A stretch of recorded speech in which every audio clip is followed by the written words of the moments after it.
So welcome everyone. So we'll start today's session.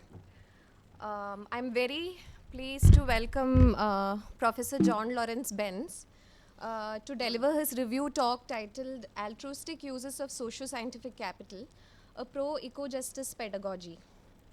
Professor Benz has been an associate professor at the Department of Curriculum Teaching and Learning at the Ontario Institute of Studies in Education, University of Toronto, Canada, since the past 15 years. His research interests relate to the promotion of social justice, environmental sustainability, with particular concern for issues stemming from neoliberal capitalism. He has several publications which include books, peer-reviewed articles in journals and edited books. He's also in the editorial board of journals which include the Cultural Studies in Science Education and the Research in Science Education, as well as the online community reviewed journal, Journal of Activist Science and Technology Education, JAST. Professor Benz's research program revolves around the stepwise curriculum and instruction framework about which he will be talking about today. More importantly, his work actually materializes the vision of politicization of science education that a lot of us have been reading about. In particular, we've read about Derek Hodson's, we've read the paper titled Science Education for an Alternative Future. So this work in some sense sort of concretizes that work, and we actually see it in a material form, in the form of a curriculum framework. So the Homi Bhabha Centre also has its tradition of work in STSC research. Sorry. Oh. Sorry. Yeah. I'm sorry. So the Homi Bhabha Centre also has its tradition of work in STSC research as well as curriculum development. So a lot of us are really excited to hear you today. Welcome once again. Okay. You have 45 minutes. Okay. So, yeah. Okay, she gave away my first slide. So yeah, I just wanted to thank everyone on the organizing committee and lots of other people for all the hospitality. Obviously, I don't know if you would have known this, but from Canada, there's a challenging process to get a visa to enter India. And I was on pins and needles, I think, till the last 5 days, maybe even less, as to whether or not I'd actually be here. With all of that, plus the hospitality here, with providing meals and transportation and entertainment, purchasing of crafts and this sort of thing, it's been wonderful. So thank you so much. Now I'd like to start by looking at STEM education movements. I don't know the extent to which STEM education is a mainstream movement here in India or in any states in India. It's very large in other parts of the world, in the USA particularly, in the UK, Australia. My own country, Canada, is strong with STEM education, so sort of integration of science, technology, engineering, and mathematics education. You'll have to excuse my cold again. Excuse me. There's a lot of money being poured into this movement to essentially educate more STEM workers, and often the discourse is around competing in the global economy to provide more jobs, more wealth, more happiness. So if you look at the lower right there, ultimately you have lots of products and services that are going to make people happy. The economy will be strong, and so on. So it's a bright future. It's a promising future that's promoted by people who promote STEM education. In many cases, not always, of course. Now, by the way, before I go too far, I did want to mention that I have written a paper that covers most of what I'm discussing, and there's lots of other stuff on the web that you can look at, and I will be giving you a link to that paper at the end of the talk. So if you stay long enough, you'll get the link. So, having said that there's a strong STEM movement, the concern that I have is that and the interest that I have is that there are many controversies around products and services supposedly generated by STEM fields. And so these are some of them. But some people think that STEM products are fantastic, and I'm one of them. I'm actually a survivor of a serious health issue, and medical science and technology, STEM, whatever you want to call it, came to my rescue along with a lot of people, and I was able to survive a crisis. We know that many, many people around the world benefit from STEM products and services. But having said that, there are many people who are concerned about many of the kinds of problems that we're discussing here. These just come off the top of my head. So we're concerned about obesity and diabetes and other diseases related to fast foods. We're concerned about the poor labor conditions of many of the workers who generate STEM products and services. We're concerned about the extent to which many of the products and services purchased ultimately end up in landfills. And there are all kinds of problems associated with that. And of course, we're concerned with popular entertainment and the extent to which it's draining the brain, if you like, and causing people to behave in certain ways. So it's a form of control, mind control.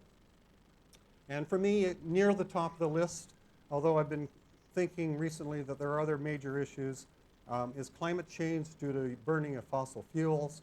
We really need to be concerned about these kinds of crises. So overall, although there are lots of positives about STEM fields, there are people who are concerned about these kinds of problems. And this is actually my area of interest.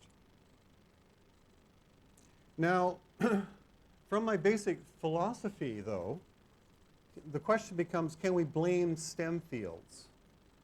Are people who, are scientists, engineers, mathematicians, technologists, are they to blame for these kinds of problems that we appear to face? I think the answer is largely no. And part of the rationale is that I think that STEM fields are embedded in a network of all living, non-living, and symbolic or semiotic things. They're embedded in an actor network from my work with actor network theory. Excuse me. Now, this is just one depiction of such a network, just basically me playing around with graphics. But the idea being that if STEM fields are embedded in networks, the responsibility for these problems are distributed across the network. So you have to ask yourself, well, perhaps people in STEM fields are not particularly to blame for the problems that we're facing. Now, having said that, I'm particularly concerned, as Swati was saying, that perhaps many of the problems that we're facing are due to the power that seems to be implemented through what I've been describing or using, let's say, the idea of dispositif from Foucault, the idea that we have collections of actants that are cooperating in ways to promote certain kinds of ends. And what are those ends? The bottom line, as I'll describe a bit later, seems to be wealth concentration and destruction of habitats and communities.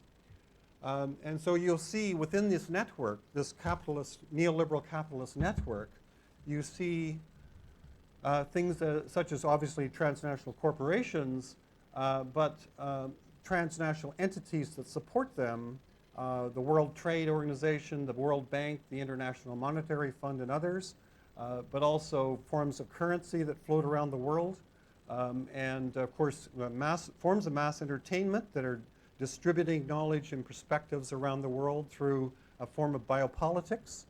So strong concerns around the work that Foucault has provided us, the lenses through which he has provided us to look at this.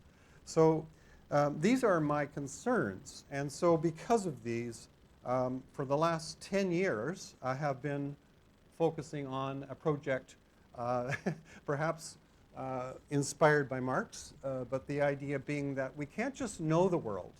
So if we know the world has got problems, fine, that's enough. I mean, for some people, we can just say, okay, you've been educated. But for me, we have to go one step further and say, no, we have to do something about it.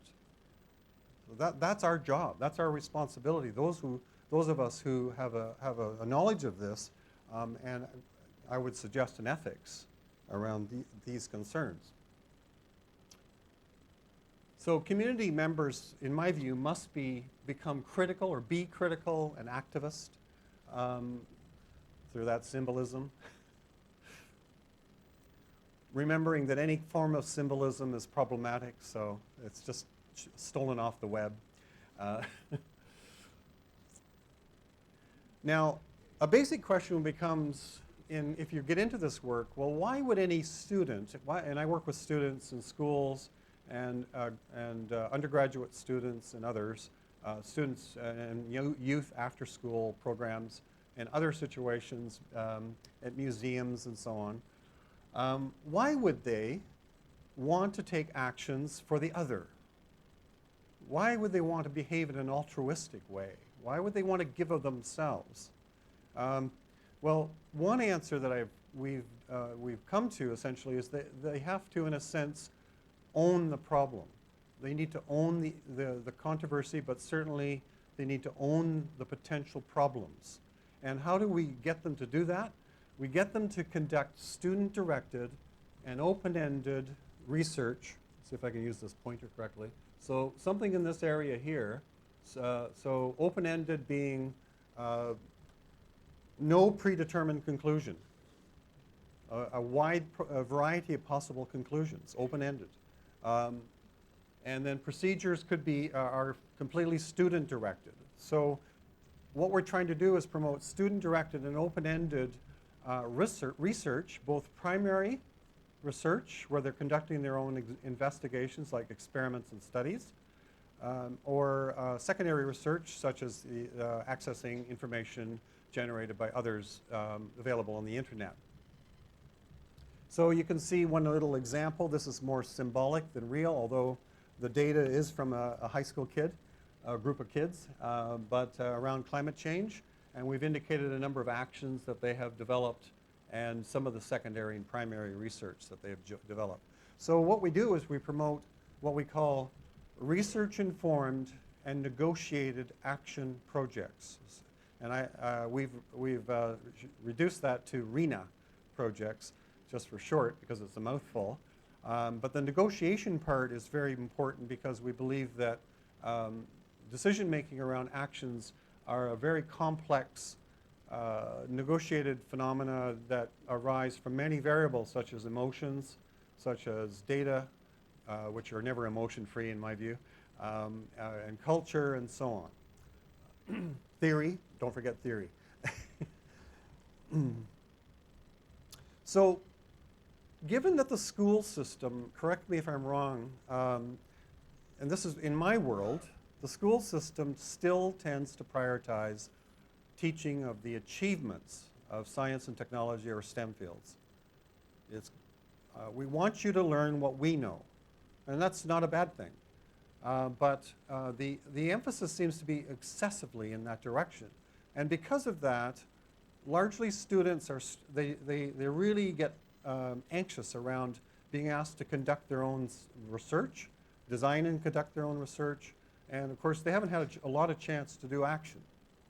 So the existing conditions are that it's a struggle to get students to do these sorts of things. So we've developed this pedagogy that you see here on the left. And it's basically, and quite simplistically, based on constructivism, constructivist learning theory. So we ask the students to reflect on their existing conceptions of STEM and society and environment relations. What do you currently know? What are your beliefs? What are your attitudes, et cetera, around the way the world is now? And we place a lot of emphasis in this stage on where the kids are at and honoring those positions. We want the kids to feel good about where they come from, what their cultural backgrounds are, what their historical backgrounds are, their et cetera, their parental backgrounds and their daily lives and so on. It's about them.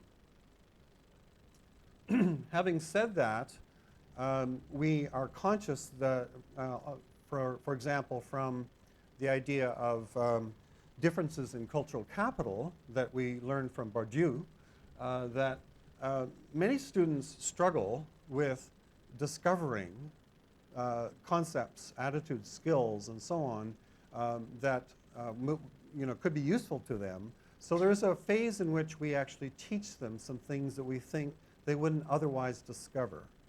And I'm going to stress this a bit later. And then, having passed through that stage where the teacher is a bit more in control, teaching them some things that they should know, we give the kids an opportunity to practice these RENA projects with some support from the teacher as needed. Not a directed kind of practice, but a supportive kind of practice. And then we return to the students' reflect phase, where the students can now say, what do I think about STEM SE relationships? Now what do I think about the world of science and technology and so on? And if the teacher feels through those kinds of works, and by the way, one of the key things we've done here is we've asked the students to reflect on the nature of RENA projects themselves. What's the nature of STSE or STEM SE relationships? What's the nature of research? So it's nature of science, nature of research. And what is the nature of action? So it's a meta-analysis that these kids are being asked to conduct in this stage. And then at that point, the teacher then decides whether or not they need to go through another loop. And then, but it may be, and we've seen some cases where they can then be led over to conduct their own self-directed RENA projects.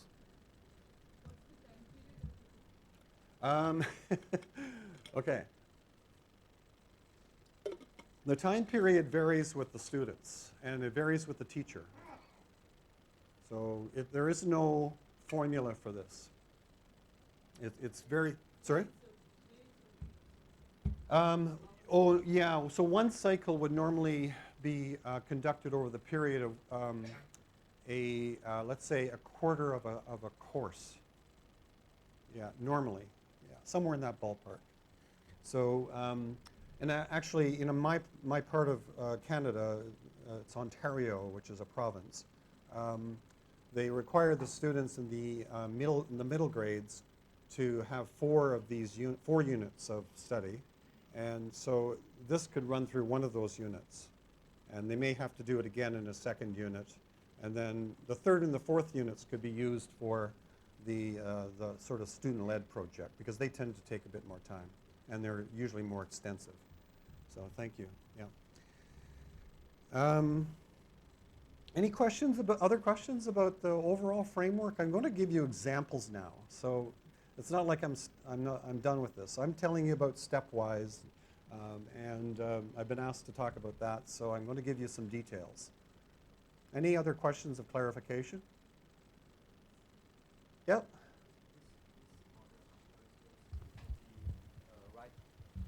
Just want to clarify, this model apply mostly on the right-hand side. I mean, the first quarter, the open-ended and the student-led one. Yeah. No, I'm looking at the chart there. Oh, the this cycle. part, yeah. Yeah. Yeah. Does this apply on the first quarter? So, okay, that's a good question then. So all of this would be here.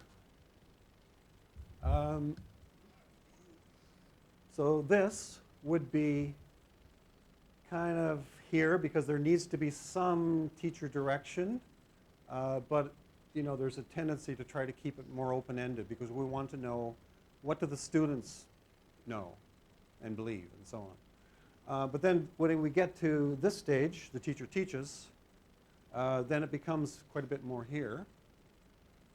And then when it's into the, where am I? Yeah. Oh yeah, the students practice stage, then we're back to over here somewhere. But it varies depending on the student, the teacher, the availability of materials, all kinds of factors will vary that, yeah. Can I add, are we not compartmentalizing again the whole process? Because I was thinking that everything that that you're explaining comes into that particular quarter, the right-hand side? I don't Because- understand the question. The moment that you bring back again the teacher-led discussion Yes, on the, yeah. then you're again compartmentalizing, isn't it? Well, you're providing them with access to ideas, and as I said, so I'm just repeating myself. You're providing them with things to which they would not otherwise have access. And this is particularly a problem, and believe me, it's a huge problem. And for me, this is extremely important because our world is highly segregated, as you know. The poorest kids cannot discover these things. So we need to teach those kids. We have a responsibility to do so. Okay, so what I'm going to do at this stage is use the simpler model. It's the same model, but it just doesn't have as much sort of noise to go with it, to give you some examples of each of the phases of the apprenticeship, or excuse me, of the pedagogy that's on the left.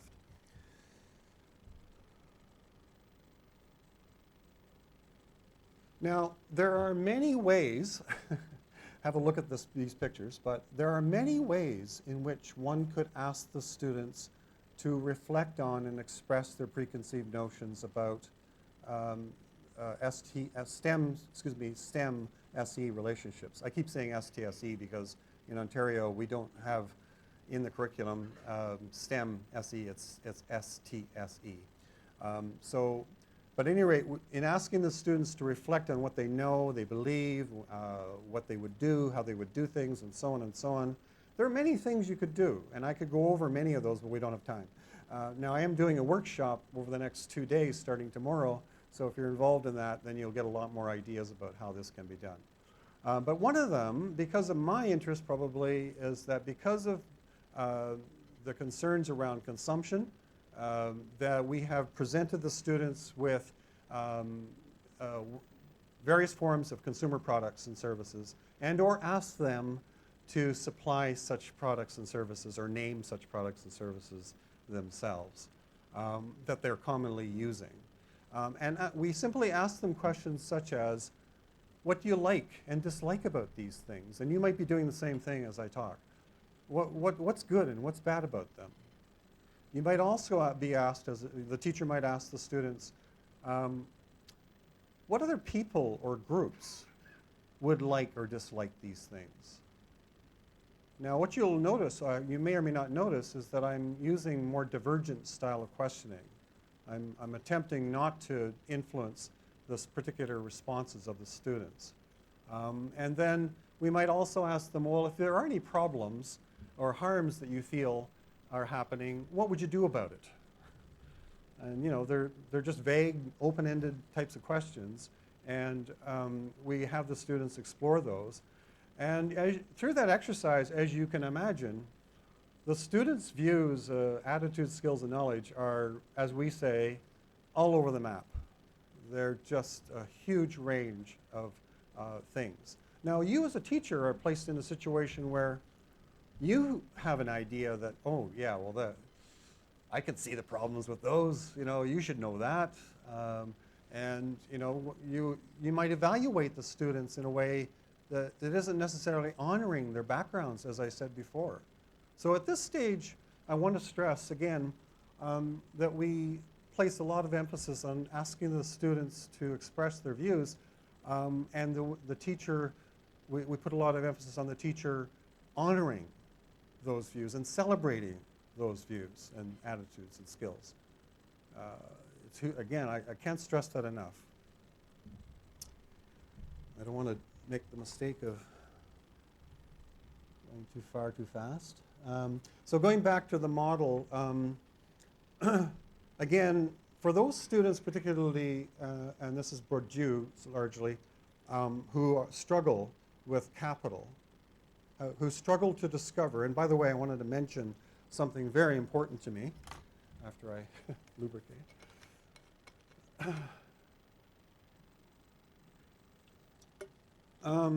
There is a huge inquiry-based learning movement in parts of the world, and I don't know if it's here. Inquiry-based learning is here. Okay, so I have serious concerns. I've written about problems around inquiry-based learning.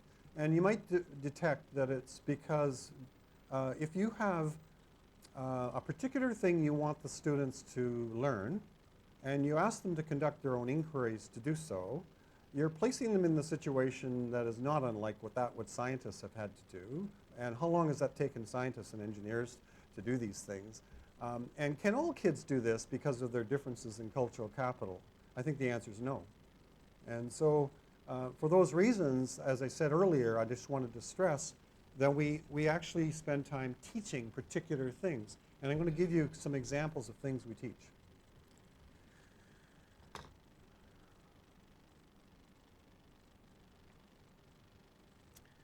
Now, this is just a little exercise, which it may be elementary to you, but this is to make my point that I've been saying.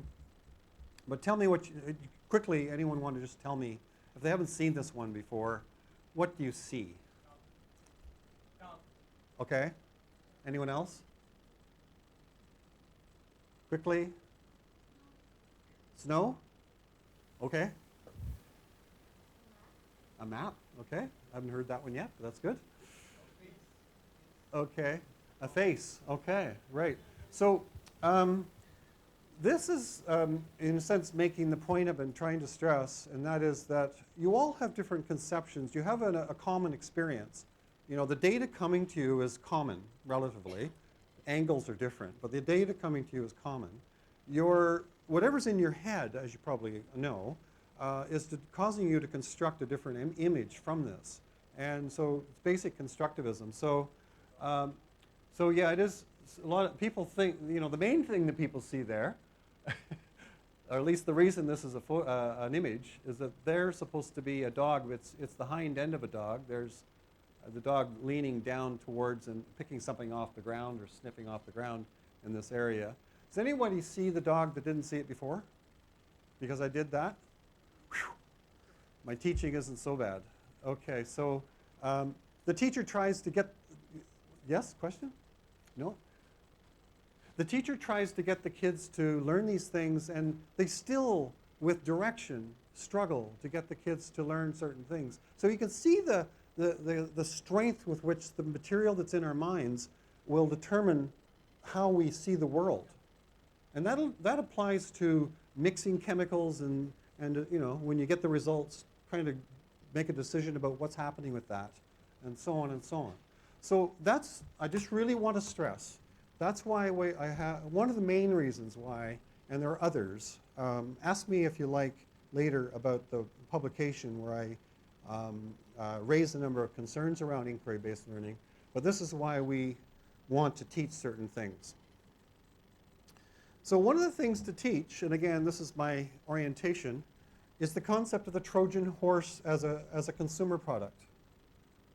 So consumer products are like Trojan horses to me. So this is my conception, I guess. And we have a publication, a chapter in a book coming out about this. But the idea is that a Trojan horse is beautiful on the outside, and you want to have it because of its outer beauty, but hidden within it, in this case, are soldiers, but hidden within it are dangers. And in a way, the beauty of the outside distracts you from being conscious of what's harmful inside, per se. So that's the concept. Now, an example is genetically engineered salmon, and this is a particular one from a particular company, I think out of the US primarily. And the idea is that, you know, the advertising especially will say, we can feed the world. Look at the size of these genetically engineered fish compared to the natural fish that are in the ocean. And so it's wonderful. And it's not unlike STEM movements where it's positive on the outside and there's compromises on the inside. But in analyses, and by the way, this comes from Clayton Pierce, who wrote a book about biopolitics. You might want to look at. Pierce 2013. And what he's done is he's depunctualized. So if you imagine the salmon as punctualized in actor network theory, in other words, it appears to be a black box or a single point or node in a network. But when you open it up and look inside, or you look around and you look at the connections to which it is attached in dialectical ways, then you would see these kinds of relationships. This is not a complete map, actor network map of this GE salmon, but is one. And some of the problems associated with this are wealth concentration because of the ownership associated with that salmon. And also, it turns out the sea lice are quite a problem for the salmon, both the wild salmon and the GE salmon. So because of their fact they're kept in these pens, they're causing a series of problems with the livelihood of the actual fish. So those are the kinds of hidden dangers that are associated about which we're not aware because of the wonder of the food production associated with GE salmon. Now, associated with that, as I've been saying, is incredible difference between rich and poor. We need to teach the kids. So we teach them about commodification, consumption, the Trojan horse, and all these actor network things that I've described. But associated with this needs to be the fact, which I think is a fact, that we're living in a world that's increasingly divided between the very rich and the many, many very poor.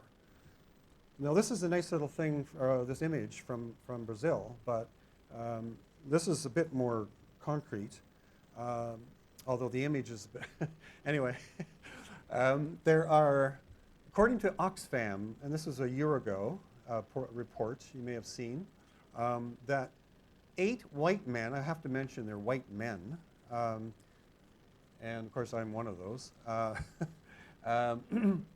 have the equivalent wealth of 3.6 billion people. Now that's about the population, the lower half of the world's population. Now, I think a couple of months later I read a report that said it was now 6 that had that wealth. And my guess is, I haven't looked at a recent report, Oxfam might just come out with a new report soon. But it seems to be, I don't know if you know Thomas Piketty's book, Capitalism in the 21st Century, but he is warning us that in the past, and his study of 300 years of capitalism has suggested that we're now in a period in which we haven't got the buffer practices to distribute wealth across populations. The systems are in place now to just, in a sense, go crazy with concentrating wealth. And of course, with that wealth concentration, as the previous graphic is intended to show, comes incredible environmental and social destruction.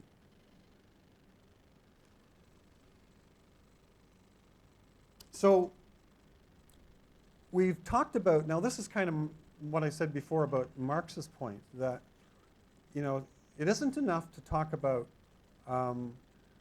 the problems and the nature of the world, but we need to change the world. And so in the teaching, we need to teach the kids examples of RENA projects that others have conducted. Now, I've just arbitrarily chosen one from a student. Now, we do often show students RENA projects from adults and all kinds of members of the public, but we also show them RENA projects from students because it gives them the sense that, hey, I can do this too. And so this is one where a student noticed that a local drug company had been discovered to be hiding negative data from some of its tests. And so she researched this, developed an actor network map, did some primary research in terms of some local study of students' understandings of this controversy or problem, and then launched an educational program, including a video interview by a CEO of a pharmaceutical company that plays on the web. And my point I'm making on the left, and this is something from my province, Ontario, is that the things that I've just discussed, the things to teach, cover all parts of our curriculum, which are relationships between science, technology, society, and environment, or STEM SE, skills education, you know, how to pipette, how to design an experiment, etc. And then what I call products education, how to explain, name and explain the parts of the cell, etc.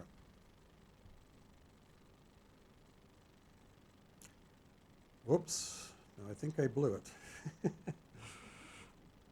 Okay, yeah, there we go. So, as I was saying before, we need to get the students to the point where we've exposed them to some of these things, but that's not enough. They need to be engaged in these kinds of things more directly. We use Wenger on this, the idea of knowledge duality, primarily for this, but there may be other theories that would explain why the students need to be more fully engaged, and there are.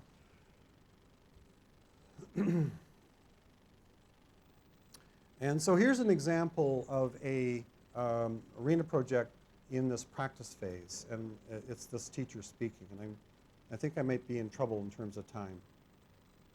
How am I doing? Hey, tell me about this. Okay, so this is a diorama that was developed by one of the groups who studied shampoos for their research informed action project in chemistry. So Yeah. what this group did, which was really interesting, was Not they showing it. took a shampoo bottle, right? And then on the outside, they put these little statements. So all the positive things about the shampoo. So hydrates your hair, healthy glow. They even actually read some of the claims, and I just want to mention one claim because in our discussion around this, they thought this was interesting. On the back it says, "Drink on me. Let this rich conditioner indulge you from root to tip, moving moisture through your hair to quench parched strands. It's a sip of satisfaction." So the kids thought how interesting this claim was. That one of the girls said, "We're not going to drink this." Yeah. It makes it seem as though we're going to drink this. So what they thought they would do as part of their action, which we're going to display this in the library, is on the outside they want to put things, again, these claims, overly positive claims about the shampoo. And then they cut it up, and when you open it up, right, what you do not see are some of the negative claims, some of the things that are often hidden away from us. So things like, it may dry your hair. Some things in it are toxic. Rashes, and it could be, you can call this rashes and skin irritant. Eliminates natural oils. So they said these are the things we don't see. They developed little models of molecules, Oh, right. right? Which then they had a little legend on their poster. Oh, this is- Yeah. So this this is the goes. This actual goes. Yeah. poster. This goes together, right? So a little, I guess, I don't know. See what the yellow here is. So this yellow molecule here is the polyethylene glycol, and they wrote a little bit about what polyethylene glycol does. So it strips hair of natural moisture. It contains 1,4-dioxane, a chemical that can cause liver and kidney damage. So, and I thought this was a really neat idea how they developed this. So, There's a big right, and mind there's the map. big mind map there. So the Data. whole requirement was to actually try to unpack all those different components, living and non-living, that. By the way, he never used the idea or named actor network theory or actor network maps. He called them mind maps for the fact that kids were only in grade 10, which is 15-year-old kids. So, sorry. All kind of interact together Yeah. to make shampoo. Right? Did any So- other kids do dioramas? No, this was the only one. Right. The only one that. Why but, was but that?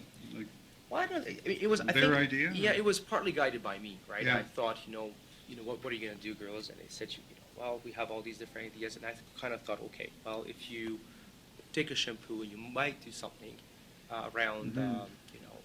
exposing some of those things that might be hidden from Yeah. us. Like, they used the word Trojan horse analogy, so they really Oh, got this right. from the Trojan horse. They really wanted this to be the shampoo Trojan, the Yeah. Trojan horse. Mhm. Yeah, so that's basically it, and I thought it was neat how they made it so that when you actually close it, you see the good things. Yes. Right. Oh, by the way, there's the good things from the other side too. So cleans and gets rid of course. dandruff, but it's only really when you Mhm, expose it that you understood, start yeah. to see Excellent. things that you don't see. Great. All right. Wonderful. Thank you. Going with that. Hey, tell me about this. Okay, so this is a diorama that was. Oh, get rid of that.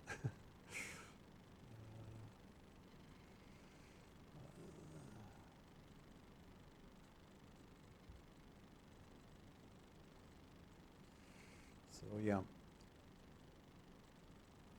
So that was student practice, and then, as I said, we would return to students' reflections, well, presumably all the time, actually, and that would vary depending on how many times the students have been through a cycle like this. And then, if the teacher decides to get the kids to run their own arena projects, here would be an example of one of those students' projects. So there's a little bit more video time here.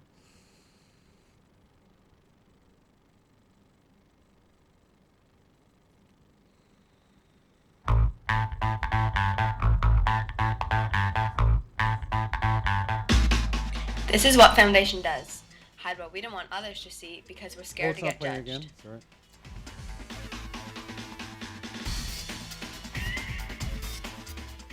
And this is what advertisers do. Hide what they don't want their audience to see so they can promote their business as best as possible.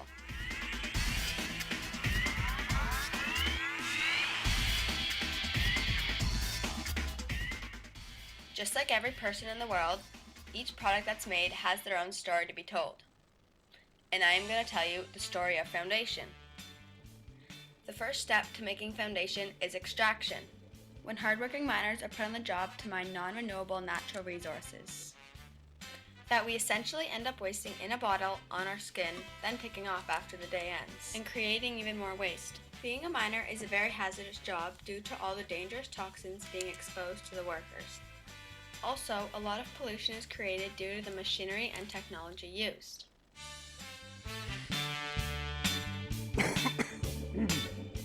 Some of the main resources needed to be extracted to make foundation include magnesium, silicone, aluminum, alcohol, and many petrochemicals that are toxic to us humans and the environment. The extraction process is very dangerous and has many negative, harmful, toxic effects on our planet. The second stage in foundation's life is production. During the production stage, all of the raw materials are sent off to factories where they get processed into the actual product. Some big problems with factories like these are the harm.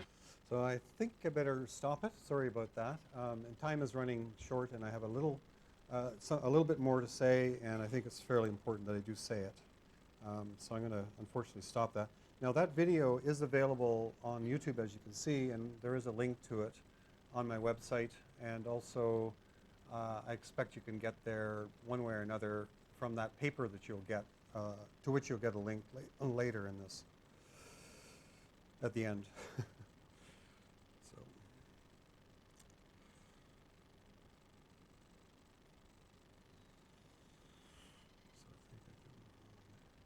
So yeah, this is really what I feel I need to spend some time discussing in the time that I have. The project, or the stepwise framework that I've just described to you, I have to honestly say, I don't know what your guess is, but it doesn't actually work that much in schools.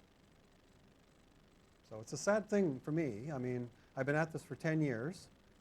We have a book called Stepwise that's just come out, in which we've documented many, many cases of students, teachers, and working with students to do this, and youth, and so on. But it seems to only happen in particular context. You need, in a sense, a desirable set of variables or conditions to come together. And so again, I draw from Foucault's dispositif. You need to have a particular dispositif, or not a particular, but a desirable, a useful dispositif collected. And so what I would like to do is describe for you some of the elements that seem to be important in making this happen in actual schools. First of all, my province, Ontario, happens to place STSE education as one of the 3 overall goals, and has done so for the last 10 years, and previously, for the previous 10 years, it was in the 3rd position of 3. So it's been in the curriculum for 20 years. So just the fact that it's there gives teachers a license to teach about these kinds of things. They wouldn't do it otherwise, I can fairly well assure you. So that's been really important. So if you want to promote this, work on your governments to get this kind of thing in the curriculum. It's going to take time. In fact, I can tell you the story in Canada. It goes back even further. At the national level, there were curriculum meetings that ultimately decided on a national set of curriculum recommendations where STSE education was prioritized. And it was only after that that certain provinces started to take this up. Now, the pedagogy that I just described is yet again shown in a different graphical form. This was developed by one of my student teachers. Seems to contribute to the success.